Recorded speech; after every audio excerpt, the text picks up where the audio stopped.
Ma wadda'aka rabbuka wa ma qala. Itu mood booster banget, sumpah. Kalau nggak percaya coba deh, kita baca berulang-ulang.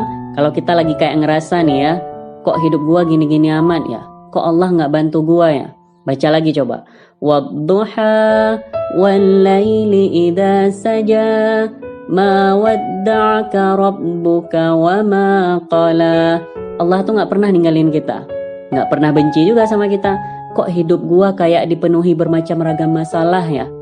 Kapan sih datangnya kemudahan dari Allah? Ma wadda'aka rabbuka wa ma qala. Allah tuh nggak pernah ninggalin kita, woi. Nggak pernah benci juga sama kita. Kemudahan itu pasti Allah datangkan. Fa inna ma'al usri yusra. Sesungguhnya bersama kesulitan tuh pasti adanya kemudahan. Jadi slow, santuy, jalanin aja dulu.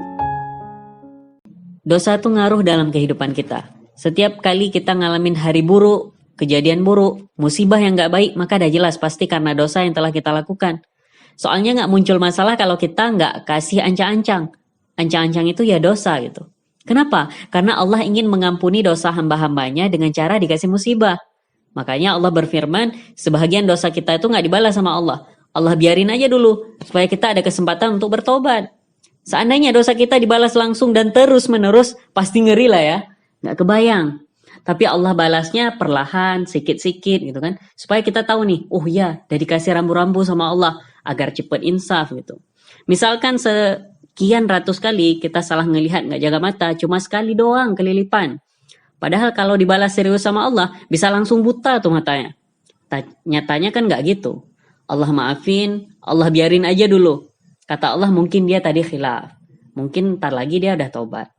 Setiap dari kita punya cerita masing-masing. Setiap dari kita punya pengalaman hidupnya masing-masing. Dan setiap orang yang baik mungkin punya masa lalu yang buruk. Setiap orang yang buruk punya masa depan yang terbaik. Maka jangan melihat seseorang dari masa lalunya, tapi lihatlah seseorang dari masa hari ininya dan bagaimana dia berjuang untuk berubah menjadi lebih baik. Umar bin Khattab radhiyallahu an dulunya nih ya teman-teman, ingin membunuh Rasulullah SAW. Tapi siapa tahu jadi sahabat Rasul yang paling luar biasa. Bicara tentang hijrah, ada dua syaratnya. Ada yang ditinggalin dan ada yang dituju. Apa yang ditinggalin? Ya kemaksiatan. Dan apa yang ditujunya? Allah Subhanahu wa Ta'ala. Maka berbicara hijrah, ya kita berproses, berprogres, dan adanya capaian. Kalau banyak yang protes nih dalam proses hijrahnya kita, maka jangan dibawa stres. Jalanin aja sampai beres dan sampai sukses. Anggap aja sebagai bekal kita dalam penempuhan hijrah. Jangan sampai kita bergaul sama teman-teman yang gemar buat maksiat. Kenapa coba? Karena kalau azab udah ditimpakan nih ya, itu nggak ada tebang pilih teman-teman. Kadang-kadang nih ya, yang membuat kita jauh sama Allah karena lingkungan teman-teman yang menjauhkannya. Kalau bergaul sama teman yang gak mau laksanain sholat, maka terjauh dari sholatnya. Kalau bergaul sama teman yang gak pernah mengaji, maka gak akan pernah ngaji juga gitu. Nah saat teman-teman itu dikasih hukuman sama Allah, auto kita kena juga kan ya. Makanya hadis menunjukkan jangan sampai kita bergaul, beraktivitas, apapun itu yang menjauhkan kita dari Allah. Ini contoh kasusnya dan ini nyata teman-teman. Awalnya geli bonceng-boncengan sama yang bukan mahram gitu. Tapi karena bergaul sama teman yang sering kasih boncengan, akhirnya mencoba sekali, lagi, dan lagi. Akhirnya jadi kebiasaan dan biasa aja gitu. Karena itu kita harus hati-hati. Kalau bergaul dengan tempat yang salah, maka akan jadi salah. Jujur itu mudah dan sederhana. Tapi kalau bohong itu ruwet dan ribet. Kejujuran akan menjadikan masalah sebagai masa lalu seseorang. Kalau kebohongan akan menjadikan masalah sebagai masa depan seseorang. Seseorang yang melakukan kebohongan, maka dia akan membangun kebohongan, dan kebohongan selanjutnya. Sampai ruwet dan ribet sendiri. Maka supaya nggak gitu nasibnya, mari berlaku jujur, karena jujur itu menenangkan, menenteramkan, dan menyelesaikan banyak permasalahan. Pernah nggak kita diajak teman untuk bukber? Terus apa yang dibahas? Pasti yang dibahas makannya di mana, menunya apa, iurannya berapa, tempatnya di mana, dan sebagainya. Jarang banget deh rasanya waktu kita ngomongin rencana bukber itu ngebahasnya apa? Nanti sholatnya di mana ya?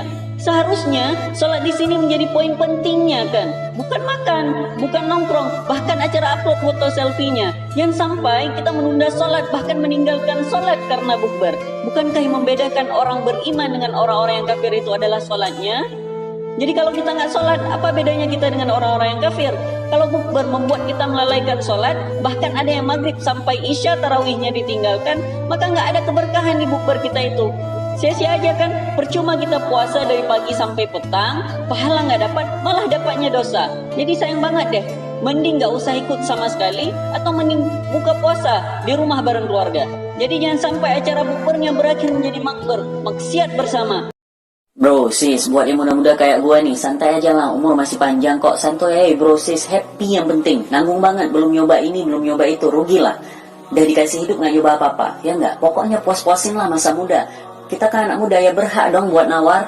Ngapain sih sok suci? Besok aja lah tobatnya, besok aja lah sholat jamaahnya, besok aja lah infaknya, besok aja lah berbakti ke orang tuanya, bebas cuy. Tapi satu kita nggak bisa nawar, besok aja lah matinya, mampus lu. Kalau mau udah tiba nih, la yastakhiruna sa'atan wa la yastaqdimun. Itu nggak ada cerita majuin atau mundurin, bray. Gua ngomong ini bukan sok baik, sok suci, bray.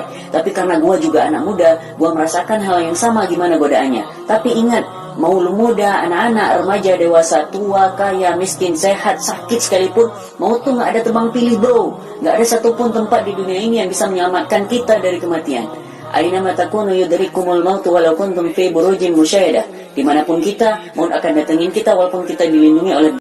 Kita mau nggak lelah untuk hal yang sia-sia? Apakah kita mau lelah hanya untuk ketawa ketiwi kayak orang gila? Atau justru lelah kita untuk sesuatu yang mudah-mudahan beribadah kepada Allah? Maka disebut dengan lelahnya menjadi lelah. Karena dua-duanya lelah itu, bro, sis. Ada orang yang pergi masjid lelah, capek banget pergi masjid, terus buat dosa nggak lelah gitu? Please, ngotak coba. Banyak orang buat dosa lelah, dan kita pernah merasakan kehidupan seperti itu. Sehari, 2 hari, sebulan, setahun, bahkan 2 tahun. Sampai kita benar-benar merasakan lelah banget sama dosa. Di malam hari buat dosa lelah, akhirnya tidur sepanjang siang. Di siang hari buat dosa lelah juga, akhirnya tidur sepanjang malam. Sama lelahnya antara orang yang beribadah sama orang yang bermaksiat. Lah apa bedanya coba? Yang satu lelahnya dibalas Allah dengan kebaikan dunia dan akhirat, yang satunya lagi disudahi dengan penyesalan. Kita pilih yang mana? Sering kan kita mengeluh? Wajar, nama aja kita manusia. Tapi kita usahain jangan mengeluh, karena nggak ada ayat di Quran itu disuruh kita untuk mengeluh. Kalau ada, gua orang pertama yang akan selalu mengeluh. Tapi nyatanya nggak ada ayat di Quran tentang keluhan. Jadi kalau kita punya masalah dalam menjalani kehidupan dunia, jangan ngeluh. Karena ngeluh nambah masalah yang baru, dan terus baru gitu.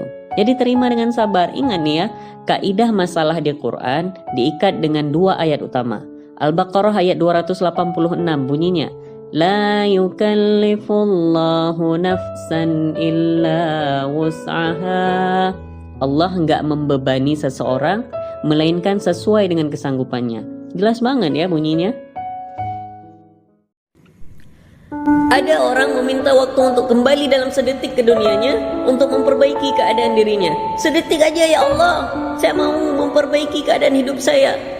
Anda diberikan bukan hanya sedetik sampai dengan malam ini. Ada setahun, ada 10 tahun, ada 20 tahun, ada 30 tahun, bahkan lebih. Saya katakan pada Anda ini sangat penting. Ada orang-orang kata Allah dan kata Nabi, kata Rasulullah di alam kubur bahkan di akhirat ingin kembali ke dunia karena ingin memperbaiki amalnya. Dan mereka nggak punya kesempatan. Anda sampai malam ini punya kesempatan untuk berhijrah. Kalau kalimat ini belum mampu buat Anda hijrah sampai malam ini, maka dengan cara apa lagi Anda harus diingatkan bahwa suatu saat Anda akan berpulang. Kita akan meninggal. Silahkan kalau Anda merasa nggak akan meninggal, Anda santai-santai aja. Untuk apa lu ingat-ingatin gua? Gua kan abadi hidup di dunia. Kita lihat aja nanti, siapa yang lebih duluan Anda ninggalin dunia atau dunia katakan kepada Anda selamat tinggal. Kok gua merasa hidup gua tuh ya kayak susah terus gitu. Padahal usaha gua udah, ngerjain yang ngasilin fulus juga udah. Jadi kok gini ya? Oke gini deh, kita baca sama-sama ya. Idza waqa'atil waqi'ah Laisa liwaqa'atiha kadibah khafidatur rafi'ah. Selesain tuh sampai ayat terakhir. Kemudian rasain sensasinya. Kalau dalam hari itu juga belum terasa sensasinya, rutinin sampai 40 hari. Sambilan rasain sensasinya. Habis itu bandingin 40 hari sebelum rutin waqiah sama sesudah rutin baca waqiah selama 40 hari. Kok gua belum merasain juga ya? Ya berarti lo itu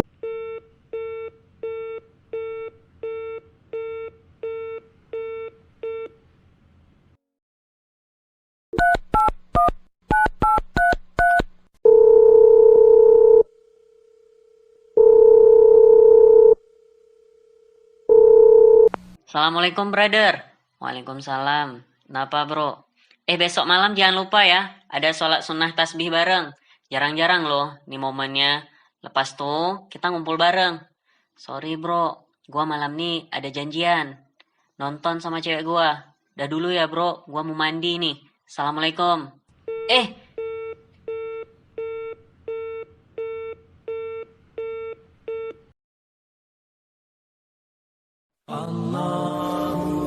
Kata Allah dalam Quran, Inna salata tanha 'anil fahsya'i wal munkar. Sesungguhnya salat itu mencegah kita dari perbuatan keji dan mungkar. Kenapa orang dah laksanain salat tapi masih buat keji dan mungkar? Karena kita salat seperti traveler guys. Ini bukan traveler yang membawa diri kita keliling dunia, tapi traveler yang membawa pikirannya kita keliling dunia.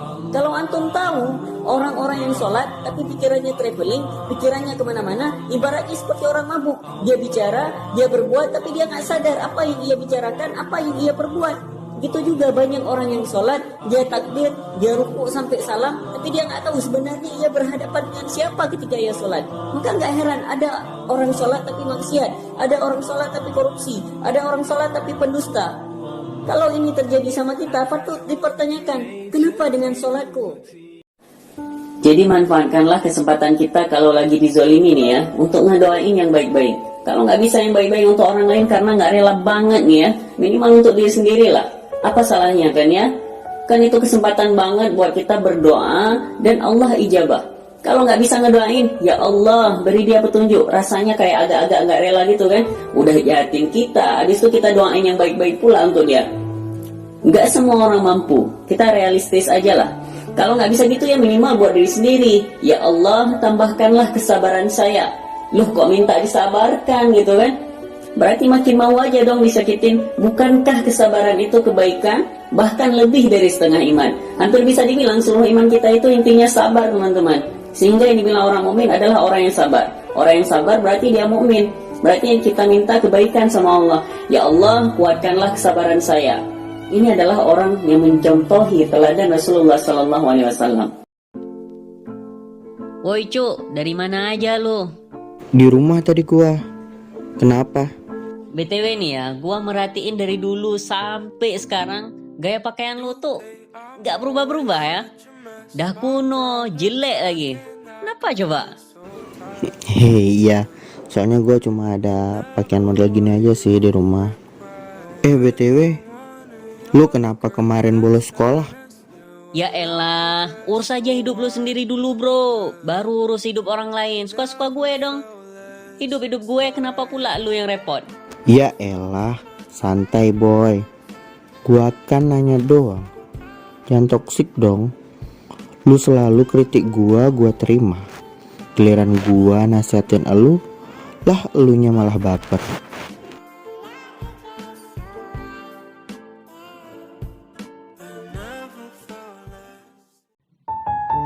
Coba lagi.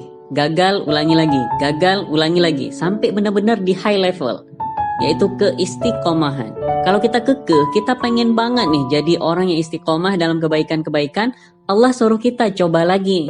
Nggak berhasil, coba lagi. Terus aja gitu pokoknya. Sampai kegagalan itu bengek sama usahanya kita. Selama kita hidup, kita nggak mungkin membuat semua orang itu suka sama kita. Seandainya kita menginginkan semua orang suka sama kita, itu sebuah harapan yang mustahil. Itu nggak akan pernah terjadi itu. Lo jadi orang baik, pasti diomongin sama orang yang jahat. Lo jadi orang jahat pasti diomongin sama orang baik. Ya kita nggak akan hidup kalau nggak diomongin sama orang lain. Sebaik-baiknya kita pun pasti punya haters. Orang yang lupain Al-Quran, orang yang meremehkan Al-Quran, orang yang meninggalkan Al-Quran semasa mereka hidup di dunia, kelak pas berhadapan sama Allah, mereka juga dilupain sama Allah. Beneran, bener-bener dilupain. Pemuda yang taat itu lebih mulia di sisi Allah dibandingkan yang tua yang taat. Karena pemuda itu menghadapi tantangannya kayak hawa nafsu, syahwat, godaan.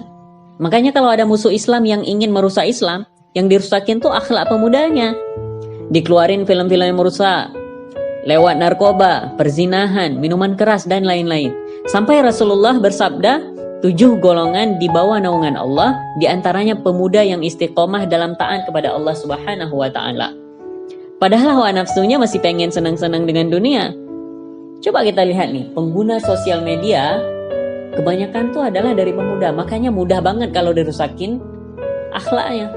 Lewat sosmed bisa. Terkhusus buat teman-teman yang dihantui sama was-was. Aku sebut itu hantu saja, karena tak terpandang oleh mata, tapi bisa mematikan hati kita.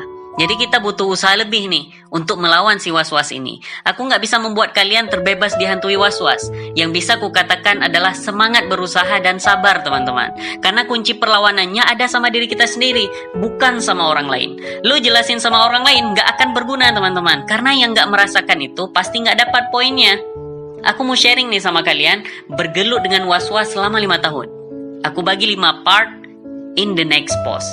Oke?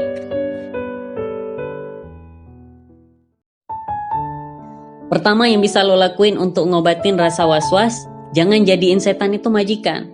Caranya gimana tuh ya? Caranya bersikap bodoh amat. Kalau lo terus turutin apa kemauannya, lewat keraguan yang berulang-ulang, lo gak akan pernah selesai sama diri lo sendiri teman-teman.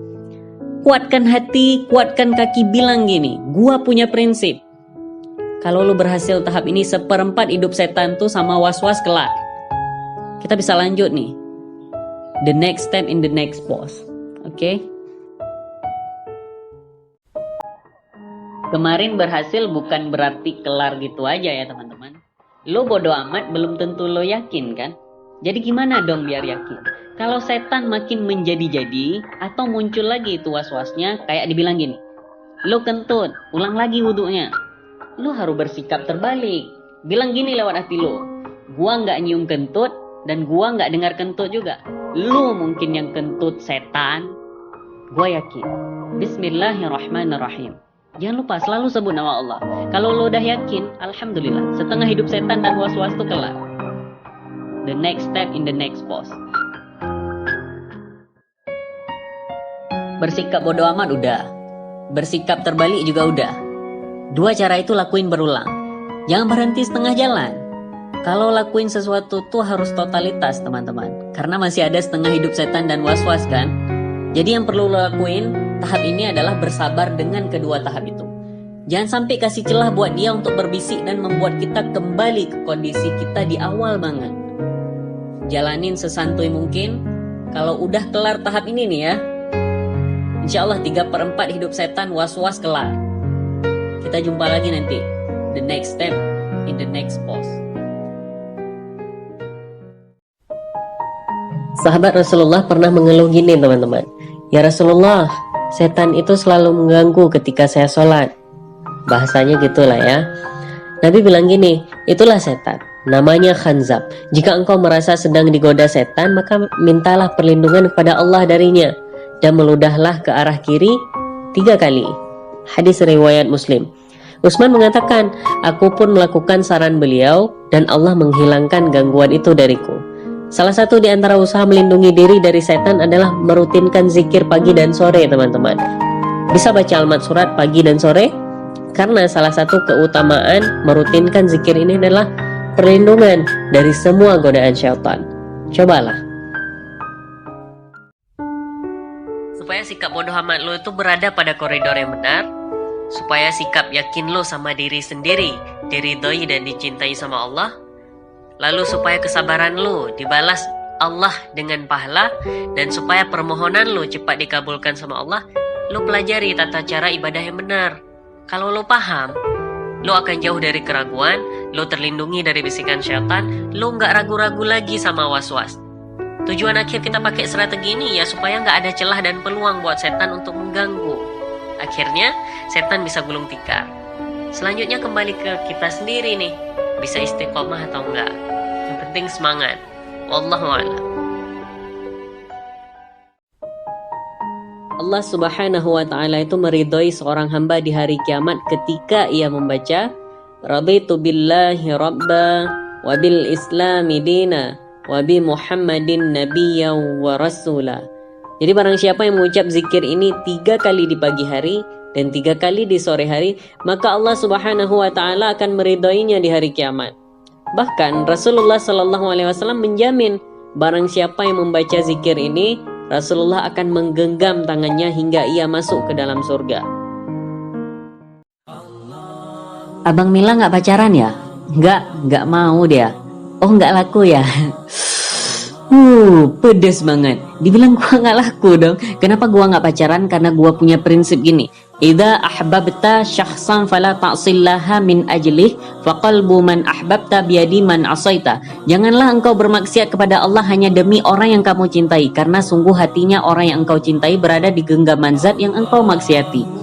Surah An-Nur ayat 26 tuh jelas banget tulisannya teman-teman. Laki baik untuk perempuan yang baik, laki buruk untuk perempuan yang buruk. Itu juga sebaliknya. Simpelnya gini, cewek yang menjaga dirinya maka dapat cowok yang menjaga diri juga. Cewek yang pacaran ya dapatnya cowok yang pacaran juga. Standarnya balance 50-50, persis macam cermin. Kalau ada yang bilang gini, ayo bebek kita sama-sama berjuang ke surga, gimana caranya tuh kalau awal pergerakan udah berada di jalan yang gak disukai sama Allah? Ayo loh, gimana? Allah akan menguji iman di masa mudamu dengan mendatangkan seseorang yang membuatmu jatuh hati kepadanya. Sayangnya banyak dari kita tuh yang gak lulus teman-teman, karena menjalin hubungan yang gak seharusnya terjalin. Kita pacarannya sehat kok, kita pacarannya islami kok. Padahal Allah dah ingatin dalam Quran surah Al-Isra ayat 32, jelas banget tulisannya, wala taqrabuz zina. Jangan engkau dekati zina, dekatin aja dilarang apalagi berbuat. Ikhlasin aja udah, karena jodoh tuh gak akan lari kemana-mana kok. Ingat, jodoh tuh cerminan diri lo sendiri. Jangan sampai jagain jodoh orang lain.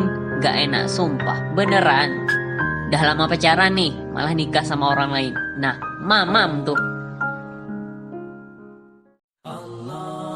Sifat doa itu kalau dikasih sama Allah berarti dikabulkan.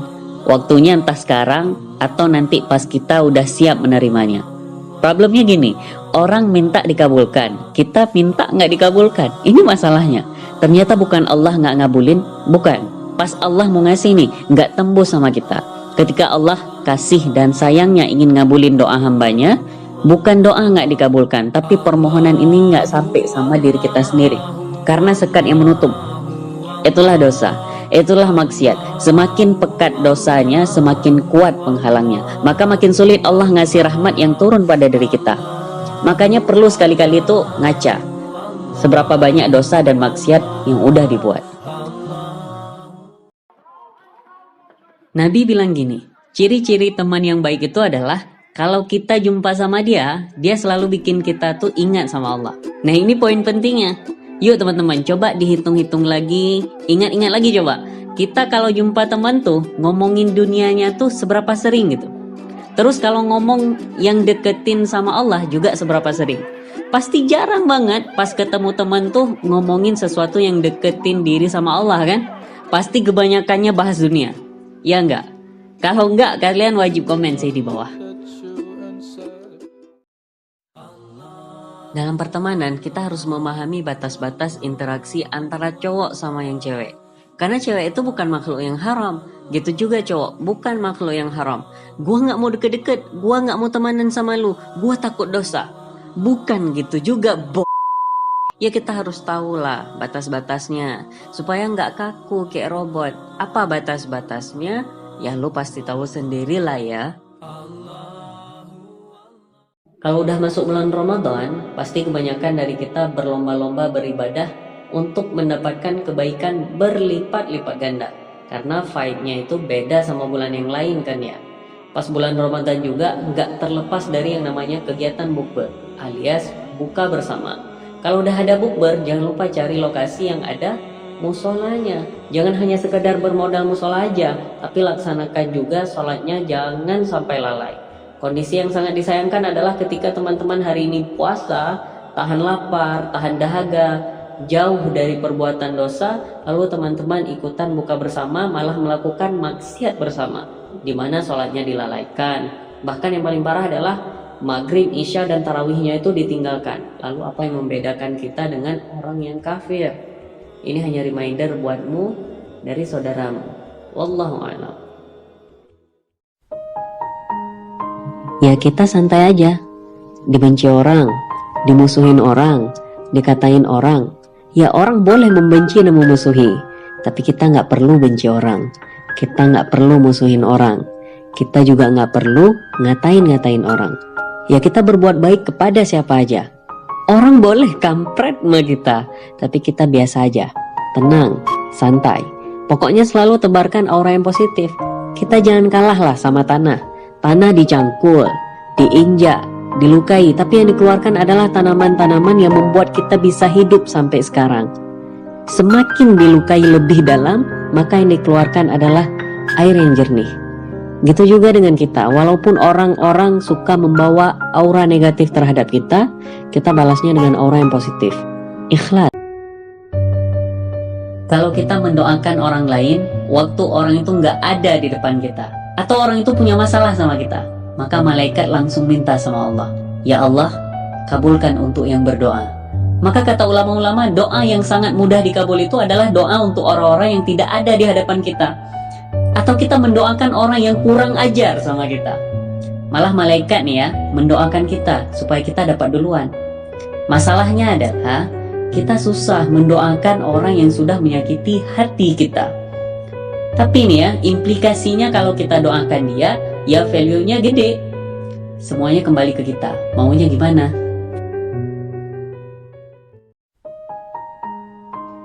Hidup jangan cepat kali putus asa. Baru dikasih masalah secuil aja dan ngeluh gitu. Terkadang kita perlu membandingkan teman-teman tingkatan masalah kita sama orang lain, supaya kita bisa banyak belajar gitu. Bisa jadi masalah orang lain itu tingkatannya jauh banget di atas kita. Ketika Allah kasih masalah buat kita, maknanya kita sanggup menghadapinya. Karena setiap masalah pasti ada solusi. Fa inna ma'al usri yusra. Maka sesungguhnya bersama kesulitan itu ada kemudahan. Inna ma'al usri yusra. Sesungguhnya bersama kesulitan itu ada kemudahan. 2 kali loh Allah ulangi ayat ini. Masih ragu juga? Kacau nih kalau iya masih ragu. Ada masalah pasti ada solusi teman-teman. Tergantung sama kita mau cari enggak solusinya. Ya enggak?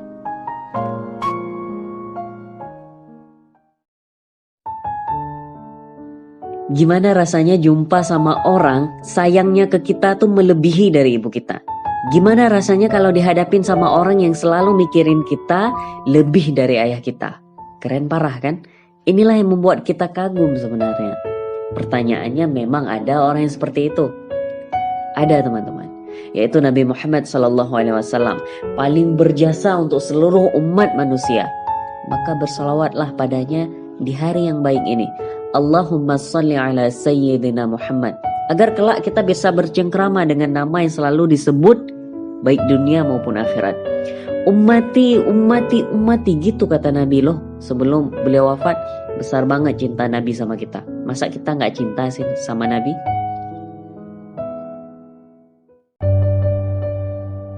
Jadilah orang malas. Karena malas itu bagus banget teman-teman. Malas ngatain keburukan orang lain, malas gosipin orang lain, malas ngebully orang lain, malas menyakiti hati orang lain, malas jadi beban buat orang lain, malas juga jadi maling uang rakyat. Pokoknya semua malas lah yang berkaitan dengan keburukan. Nah itu baru malas yang bagus, patut dicoba. Kita mau cerita Allah dengar, kita datang Allah sambut. Kita minta, Allah kabulkan. Dan kita taubat, Allah maafkan. Ya walaupun terkadang saat kita senang, kita lupa sama yang memberi kesenangan, yaitu Allah Subhanahu wa Ta'ala. Mau diapain, mau digemanain, Allah tetap satu-satunya zat yang tetap setia dan baik sama kita dalam situasi apapun. Kita butuh Allah, teman-teman. Bersabar, mengeluh, marah-marah, semuanya pilihan. Kalau mau sia-sia ya ngeluh dan marah. Kalau mau berpahala ya sabar gitu kan. Contohnya nih yang simple, di ghosting beberapa bulan, sabar. Di chat nggak di-read, sabar. Di chat di-read doang juga harus sabar. Di chat di-read dibalas entah kapan juga sabar ya. Besok begini, besok begitu, sabar. Yang paling penting adalah konsisten. Konsisten berdoa dan berusaha. Santai dan slow, skenario Allah pasti terbaik buat kita. Innallaha ma'as sabirin. Sungguh Allah beserta orang-orang yang sabar. Ganbate. Imam Syafi'i pernah berkata, banyak orang yang mengatakan mencintai wanita itu sangat menyiksa. Sebenarnya ada yang lebih menyiksa. Mencintai orang yang tidak mencintaimu. Kalau kata Ali bin Abi Thalib, mencintai atau membenci itu ya sekedarnya aja lah. Nggak usah berlebihan. Takutnya jadi kebalikan. Ngeri kan? Berbahagialah pas FYP kita tuh dipenuhi dengan postingan yang positif. Reminder, dakwah, ceramah, motivasi. Pokoknya postingan yang bermanfaat lah. Karena mungkin lewat cara itu Allah ngasih hidayah buat kita. Jangan lupa ketika Allah udah kasih hidayah, kita ambil hidayahnya. Dan jangan lupa juga bersyukur. Allah masih mau ngasih hidayah pas kita masih muda. Kecewa atau nggak kecewa adalah pilihan. Kalau lo mau cepat kecewa, gini tipsnya. Pertama, lo jangan bersandar sama Allah. Bersandar aja sama sesama manusia. Kedua, lo jangan memohon sama Allah. Memohon aja sama sesama manusia. Ketiga, lo jangan berharap sama Allah. Berharap aja sama sesama manusia. Nah, kalau lo jalanin 3 tips itu, insya Allah cepet banget kecewanya. Wa may yuslim wajhahu ilallah wa huwa muhsinun faqad istamsaka bil urwatil wusqa wa ilallahi aqibatul umur. Barang siapa berserah diri kepada Allah dan senantiasa berbuat baik, maka sesungguhnya dia telah berpegang kepada tali yang paling kokoh. Dan kepada Allah segala urusan dikembalikan. Itu konsep kalau lo gak mau kecewa. Bi, gimana cara biar kita nggak insecure? Alamak, aku aja kadang-kadang insecure, Yang menurut aku silahkan aja insecure. Toh aku nggak bisa larang juga kan? Tapi, ada tapinya nih. Yang pertama, lo jangan lupa menghargai diri sendiri. Terkadang kita sibuk mengapresiasi orang lain sehingga lupa mengapresiasi diri kita sendiri. Yang kedua, perbanyak bersyukur teman-teman. Karena kalau lo bersyukur, apa aja jadinya perfect. Karena rasa yang cukup. Yang ketiga, bersahabat dengan aura yang positif. Karena kadang hidup kita ada penuh dengan aura negatif gitu kan. Lingkungan, teman-teman yang kampret gitu kan, yang gak mendukung. Maka kita harus cari aura-aura yang positif yang menjernihkan otak kita. Yang keempat, lo lihat diri sendiri dan fokus teman-teman. Apa aja yang udah lo lakukan, gua ada sampai sini, alhamdulillah. Gua perbaiki kekurangan dan gua bisa lebih lagi dari hari ini. Intinya kalau lo bersyukur, insya Allah insecure jadi tercukur. Ada orang yang pengen jatuhin kamu gak bakalan jatuh kalau Allah gak ngizinin kamu jatuh. Ada orang yang pengen ngangkat kamu gak bakalan terangkat sama sekali menjadi lebih mulia kecuali dengan seizin Allah. Menggosip dari dulu sampai sekarang masih ada. Karena memang menggosip itu seru dan nikmat bagi sebagian orang gitu kan. Oke, ada beberapa tips teman-teman supaya menggosip terasa lebih nikmat. Yang pertama, cari teman yang pas dan sesuhu. Misal, suka berburuk sangka dengan orang lain, suka nyari kesalahan orang lain, selalu berpikir negatif setiap saat, dan senang kalau diajak bicara tentang keburukan orang lain. Itu pas banget, sumpah. Yang kedua, cari lokasi yang nyaman. Karena lokasi yang cocok akan membuat hidangan gosip akan terasa lebih nikmat, teman-teman. Yang ketiga, ajak kawan yang rame ya. Karena kalau sedikit kurang seru bahasannya. Terakhir, jangan lupa dan wajib banget diingat bahwasanya dengan menggosip kita seperti memakan bangkai saudara kita yang sudah mati. Quran Surah Al-Hujurat ayat 12. Dan kita termasuk orang-orang yang bangkrut di hari kiamat. Nikmat gak tuh? Kalau nikmat, mamam tuh. Ada dua orang sholat bareng, jamaah di masjid shaf pertama. Sama-sama takbir, sama-sama sujud. Mereka sama-sama juga baca Quran. Tapi satu diterima sama Allah, satu lagi nggak diterima sama Allah. Problemnya apa? Karena satu menghadap Allah dengan hatinya, dan satu menghadap Allah cuma bawa fisiknya doang. Lihat aja kalau orang sholat serta dengan hatinya, nikmat sholatnya, tenang bacaannya, tenang sujudnya, overall bawaannya tenang. Beda sama orang yang sholatnya kayak pembalap, beda banget. Kira-kira kita masuk tim yang mana ya? Alah, nggak usah sok-sok alim, sok-sok suci deh, jijik gua liatnya. Kita tuh tiap hari buat dosa, jangan munafik deh, ya maksiat-maksiat aja. Nggak usah sok-sok ceramahin gua lo. Urus aja hidup lo sendiri, hidup lo aja masih amburadul, sadar diri lu cuks. Itulah lebih kurang sebahagian dari kita ketika dinasehati susah menerima. Walaupun itu benar dan baik buat kita. Jadi kalau ada yang bilang, alah sok alim, sok soleh, jawabnya gini, gak apa-apa gua sok alim, mudah-mudahan gua benar-benar jadi anak alim. Daripada sok setan, lama-lama benar-benar jadi setan. Jadi gini teman-teman, dakwah itu tugas kita sebagai umat Islam. Gak harus jadi ustadz, gak harus jadi ulama baru boleh berdakwah, gak gitu konsepnya. Selama teman-teman tahu kebenaran, maka sampaikanlah walau hanya satu ayat. Seandainya dakwah hanya boleh disampaikan oleh orang yang sempurna dan suci, maka gak bakalan ada orang yang mau berdakwah. Beneran. Wallahu a'lam. Perbaiki sholat kita, Allah akan perbaiki hidup kita. Jadi jangan sampai kita terjebak sama invite strategi syaitan. Beneran, syaitan kalau ikut ujian praktik manajemen strategi pasti dapat nilai A dia tuh. Karena cara ajakannya menyandingkan kebaikan dengan keburukan yang kita lakukan. Contoh kata syaitan gini, rugi aja kamu sholat, tapi sering maksiat. sehingga bikin kita merasa sholat jadi sia-sia. Yang perlu kita ingat bahwasanya nggak ada kebaikan yang sia-sia. Sholat itu kebaikan kan ya, jadi impossible kalau sia-sia. Tapi kan aku masih bohong, masih curang, masih maksiat, masih buat dosa. Gimana dong? Nggak ada urusan, itu lain lagi cerita. Yang jelas, jangan sampai gara-gara udah terlanjur buat dosa, kita meninggalkan kebaikan yang udah kita kerjakan. Itu lebih parah lagi dosanya. Berpisah itu sebuah kepastian. Ditinggalkan atau meninggalkan itu sebuah jawaban. Siap nggak siap, kelak pasti akan berpisah. Setiap yang bernyawa pasti akan mati. Setiap yang hidup pasti akan kembali kepada yang telah menciptakan.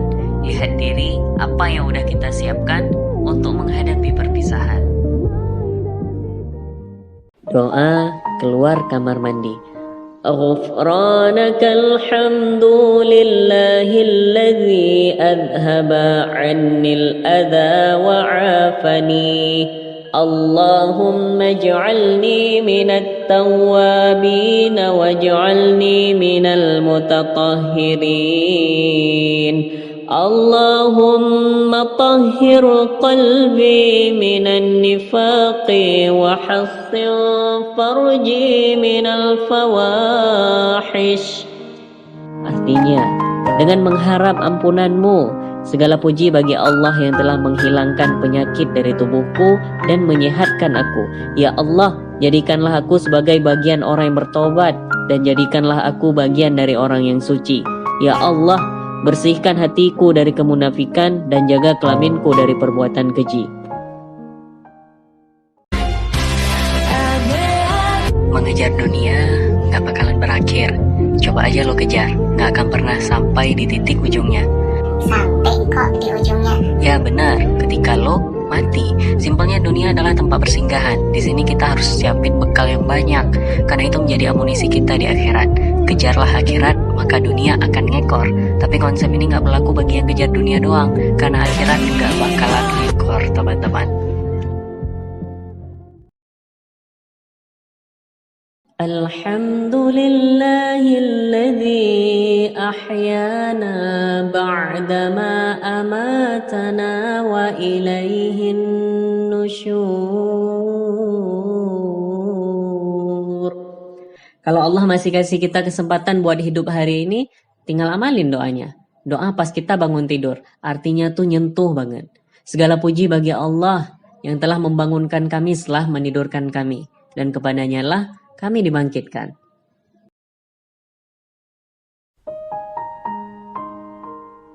Alhamdulillahi kama hassanta khalqi fahassin khuluqi. Nah, ketika kita bercermin lagi sisir-sisir rambut gitu kan, jangan lupa baca doanya ya, karena artinya itu baik banget. Segala puji bagi Allah, baguskanlah budi pekertiku sebagaimana engkau telah membaguskan rupa wajahku. Mudah, simple, nggak ribet. Tinggal baca 5 detik selesai. Nggak membawa kerugian, malah mendatangkan kebaikan. Selamat mengamalkan. Wallahu a'lam. Doa keluar rumah. Bismillahi tawakkaltu ala Allah. La hawla wa la quwwata illa billah. Dengan menyebut nama Allah, aku bertawakal kepada Allah. Tiada daya, kekuatan, melainkan dengan pertolongan Allah. Subhanalladzi sakhkhara lana hadza wa ma kunna lahu muqrinin wa inna ila rabbina lamunqalibun. Banyak dari kita tuh hafal doanya, tapi jarang banget kita ngamalinnya. Karena kita cuma ingat pas berkendaraan tuh sekedar ngeng-ngeng, geber-geber, selesai gitu kan. Padahal doanya bagus banget. Maha suci Allah yang telah menundukkan semua kendaraan ini bagi kami. Padahal sebelumnya kami tidak mampu menguasainya. Dan sesungguhnya hanya kepada Allah kamilah akan kembali.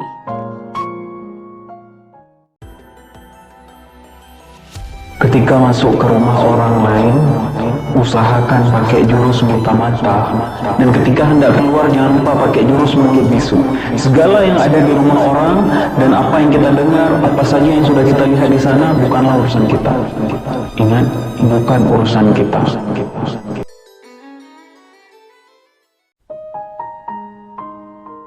Sallallahu wasallama ala nabi sayyidina Muhammadin wa alihi wa sahbihi ajma'ina. Sallallahu wasallama ala nabi sayyidina Muhammadin wa alihi wa sahbihi ajma'ina. Kamu hari ini udah berselawat belum? Kata Nabi, siapa saja yang berselawat kepadaku sekali, niscaya Allah akan berselawat kepadanya 10 kali. Rawahul Muslim. Bismillah. Allahumma inni as'aluka min khairihi wa khairu ma huwa lah, wa a'udzu bika min syarrihi wa syarri ma huwa lah. Gak susah kan? Pas mau pakai baju tinggal baca aja, gak sampai pun semenit. Yang susah itu adalah melawan malas dan membiasakan diri dengan doanya. Diriku aja gak pernah baca doanya BTW ya. Yuk biasain diri tidak melupakan hal-hal yang kecil. Wallahu a'lam. Allahumma inni as'aluka ilman nafi'a wa rizqan tayyiban wa amalan mutaqabbala. Kalau mau beraktivitas, jangan lupa dibaca. Mohon dulu sama Allah sebelum memulai, supaya kita dapat ilmu yang bermanfaat, rezeki yang baik, dan amalan kita di hari itu mudah-mudahan Allah terima. Ya enggak? Enggak capek ngejar seseorang yang enggak ngejar kamu sama sekali. Enggak capek lari sendirian jogging kejar dia gitu. Ya enggak dong, cinta itu butuh pengorbanan. Ya, asyap. Padahal ada yang gak pernah ninggalin kita, meskipun kita sering lupain dan tinggalin, oi. Siapa? Allah. Ingat ya, siapa? Allah, nggak ada yang lain. Kalau ada yang lain siapa coba? Siapa? Oi, siapa coba? Ma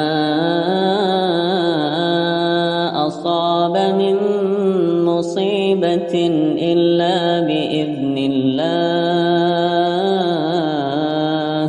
wa man yu'min billahi yahdi qalbah wallahu bikulli syai'in alim.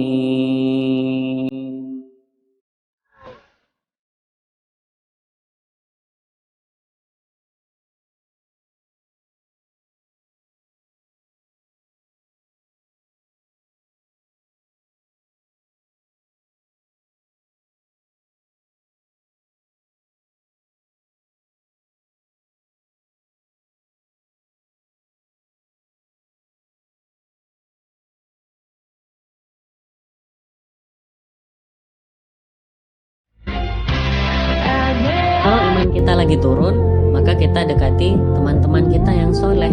Ya ayyuhalladzina amanu taqullaha wa kunu ma'as shadiqin. Wahai orang-orang yang beriman, bertakwalah kamu kepada Allah dan bersamalah kamu dengan orang-orang yang benar, yaitu teman-teman kita yang soleh.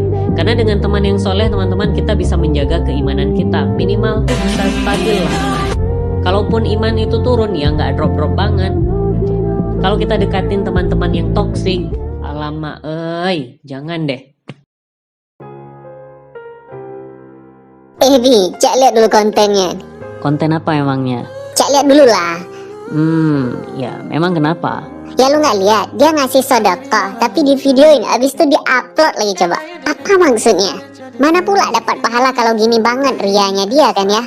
Oh, itu urusan dia, mau videoin kayak mau nggak videoin kayak itu urusan dia, itu bukan urusan lo. Yang ngatur dapat pahala atau nggak dapat pahala juga bukan urusan lo, bukan urusan gua juga. Urusan kita adalah ngambil hikmah dari video itu, ya supaya kita juga rajin berinfak atau bersedekah. Gua tanya sama lo pernah infak nggak? Ya, gua nggak pernah sih, jarang infak maksud gua.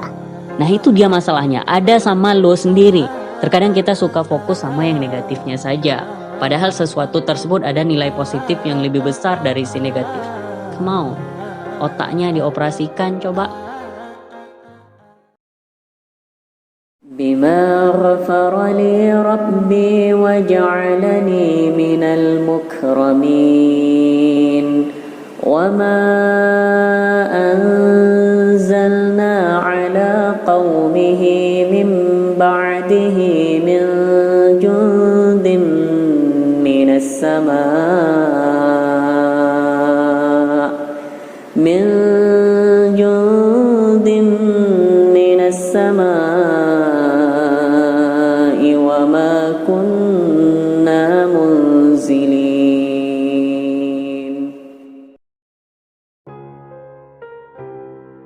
Islam tuh keren banget. Parah pokoknya. Masalah segede negara, leadership diatur. Masalah pipis, potong kuku, pakai sandal bro, sumpah diatur. Masalah yang gak penting pun gak ada yang miss sedikit pun. Bayangin orang yang nyontohinnya itu cerdasnya kayak mana kira-kira ya. Rasulullah SAW secerdas apa coba? Jadi kalau masih ada yang meragukan Nabi Muhammad, coba tanyain lagi. Ada nggak manusia satu orang aja yang bisa ngajarin manusia lainnya aspek sampai sedetail itu cuks? Nggak ada yang error, nggak ada yang salah. Diteliti sama ilmu zaman sekarang nggak ada salahnya sama sekali bro.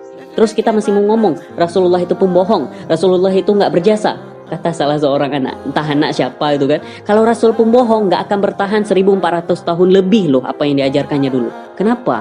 Karena apa yang disampaikan itu semua benar. Semakin cinta sama Rasulullah. Allahumma sholli ala Muhammad.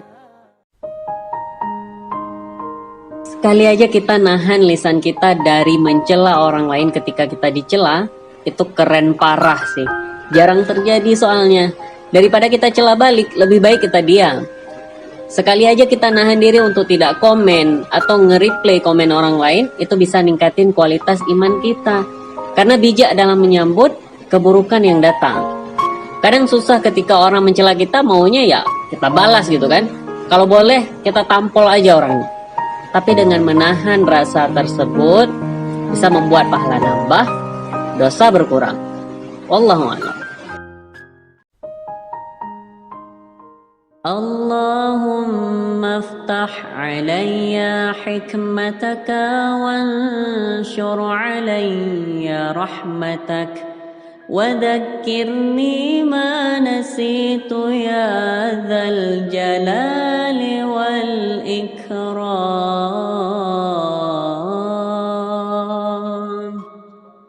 Ya, aku kalau ditanya belum pernah baca juga sih ya. Soalnya pas buka Quran tuh langsung gas aja aku ta'awudz. Tapi nggak salahnya kita mempraktikkannya teman-teman. Arti doanya tuh kalau teman-teman baca tadi nyentuh banget, ngerayu sama Allah gitu ya. Coba kalian nonton ulang nih videonya, lihat artinya, amalkan.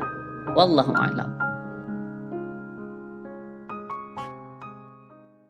Kita Ramadan sebelumnya belum maksimal. 10 hari serius, 20 harinya nggak serius gitu. Kita Ramadan setelahnya 20 hari serius, 10-nya nggak serius. Maka kalau Ramadan sebelumnya belum serius, kita dikasih Ramadan yang sekarang nih teman-teman. Kalau Ramadan yang sekarang belum serius juga, kita butuh berapa Ramadan lagi untuk meningkatkan takwa. Hati-hati loh, kalimat kematian itu selalu dibuka dengan takwa. Ya ayyuhalladzina amanu taqullaha haqqa tuqatih wa la tamutunna illa wa antum muslimun. Allah bilang di ayat itu, janganlah kamu mati kecuali dalam keadaan muslim. Bagaimana menjadi muslim yang baik? Tingkatkan takwa dengan cara yang benar. Makanya saat Ramadan kita tuh dilatih supaya bisa serius gitu. Aku tuh khawatir ini jadi Ramadan terakhir dalam kehidupan kita. Khawatir banget, karena belum tentu kita ketemu Ramadan lagi tahun depan. Jadi kalau tahun ini belum bisa serius juga, butuh berapa Ramadan lagi teman-teman. Ini teman-teman doa yang diajarkan Nabi Shallallahu Alaihi Wasallam ketika menjelang bulan Ramadan. Hadisnya di At-Tirmizi nomor hadis 3254. Allahumma ahillahu alaina bil yumni wal iman wassalamati wal islam rabbi wa rabbukallah. Ketika ditetapkan masuk awal Ramadan, kita bisa baca doa itu teman-teman. Ya Allah, anugerahkan awal Ramadan kepada kami dengan ketenangan, kedamaian, kekuatan iman, keselamatan, sehat, enggak sakit sampai habis puasanya. Diberikan kekuatan untuk beribadah dalam keislaman dan diikhlaskan karena Allah Subhanahu wa ta'ala. Ya kita santai aja, dibenci orang, dimusuhin orang, dikatain orang. Ya orang boleh membenci dan memusuhi, tapi kita nggak perlu benci orang, kita nggak perlu musuhin orang, kita juga nggak perlu ngatain orang. Ya kita berbuat baik kepada siapa aja. Orang boleh kampret sama kita, tapi kita biasa aja, tenang, santai. Pokoknya selalu tebarkan aura yang positif. Kita jangan kalah lah sama tanah. Tanah dicangkul, diinjak, dilukai, tapi yang dikeluarkan adalah tanaman-tanaman yang membuat kita bisa hidup sampai sekarang. Semakin dilukai lebih dalam, maka yang dikeluarkan adalah air yang jernih. Gitu juga dengan kita, walaupun orang-orang suka membawa aura negatif terhadap kita balasnya dengan aura yang positif, ikhlas, dan cinta. Alhamdulillahilladzi anzala ala abdihil kitab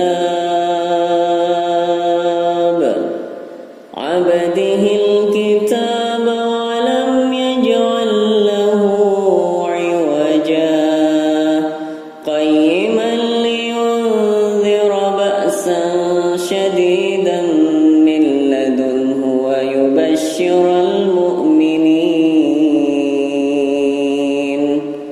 ويبشر المؤمنين الذين يعملون الصالحات أن لهم أجرا حسنا ماكثين فيه أبدا.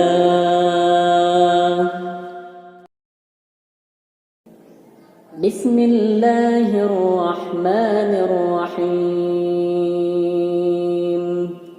قل يا أيها الكافرون لا أعبد ما تعبدون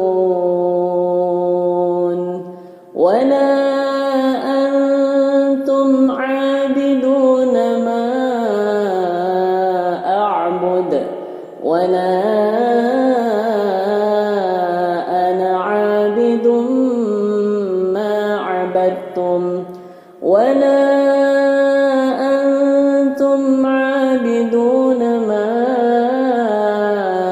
أعبد لكم دينكم ولي دين.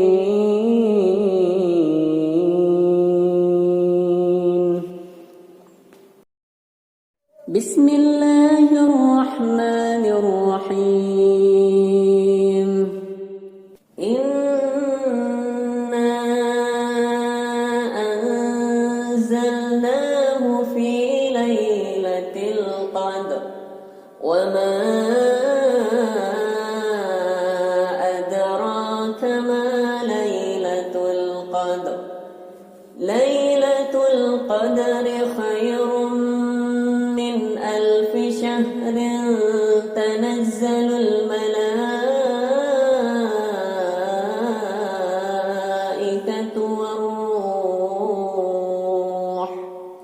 والروح فيها بإذن ربهم من كل أمر. سلام هي حتى مطلع الفجر. بسم الله الرحمن الرحيم. إنا أنزلناه في ليلة القدر وما أدراك ما ليلة القدر. ليلة القدر خير من 1000 شهر تنزل الملائكة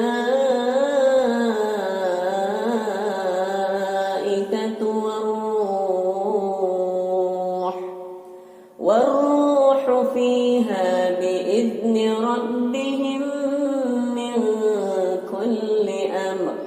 سلام هي حتى مطلع الفجر.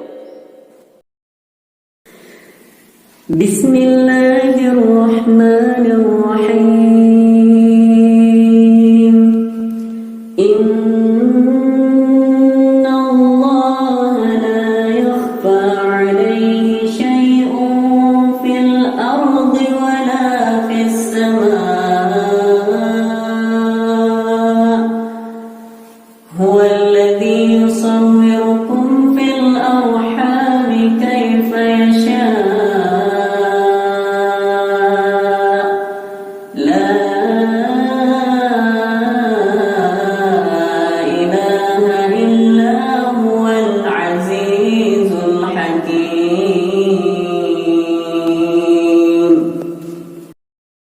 بسم الله الرحمن الرحيم. ألهاكم التكاثر حتى زرتم المقابر. كلا سوف تعلمون ثم كلا سوف تعلمون. كلا لو تعلمون علم اليقين لترون الجحيم ثم لترونها عين اليقين ثم لتسألن يومئذ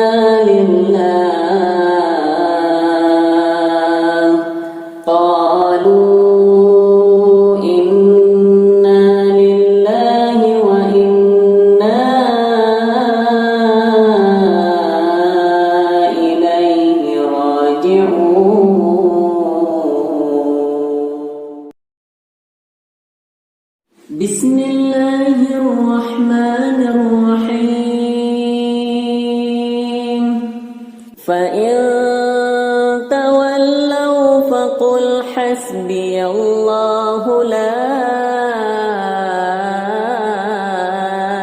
إله إلا هو عليه توكلت وهو رب العرش العظيم.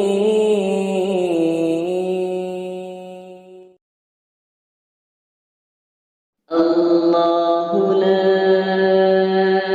إله إلا هو الحي القيوم لا تأخذه سنة ولا نوم له ما في السماوات وما في الأرض من ذا الذي يشفع عنده إلا بإذنه يعلم ما بين أيديهم وما خلفهم ولا يحيطون بشيء من علمه إلا بما شاء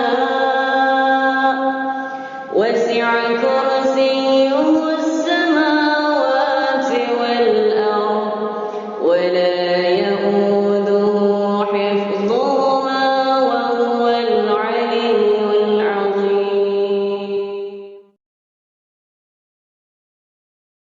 سبحان الذي أسرى بعبده ليلا من المسجد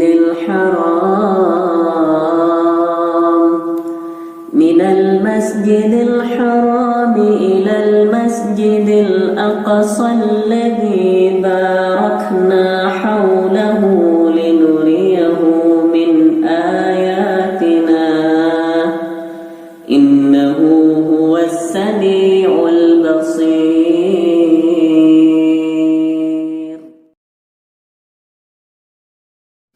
طه ما أنزلنا عليك القرآن لتشقى إلا تذكرة لمن يخشى تنزيلا ممن خلق الأرض والسماوات العلى الرحمن على العرش استوى.